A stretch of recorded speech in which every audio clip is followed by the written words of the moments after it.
মামা আত্মীয় স্বজনকে এনে দুটো লাইন বলো। আত্মীয় স্বজন হচ্ছে আমার বাবা যদি তাদেরকে কিছু দিতে পারে তাহলে আমি তাদের কাছে ধোয়া তুলসী পাতা। আর যদি আমার বাবা তাদেরকে কিছুই না দেয়, তাদের দেখাশোনা করবে বাট পাশে থাকবে, কিন্তু তাদের কোনো কিছু দিবে না, তাহলে আমি তাদের কি? তারা আমাকে Right কথা, right, চিনবে right. না। এগুলোকে বলে আত্মীয় স্বজন। এখন তুমি বলো বন্ধু।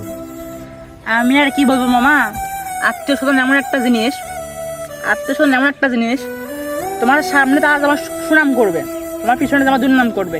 এটার নামই হলো আত্মীয়, বুঝতে পারছো? এটার নামে আত্মীয়। তুমি দিলে ভালো, না দিলে খারাপ। তুমি দিলে ভালো, না দিলে খারাপ।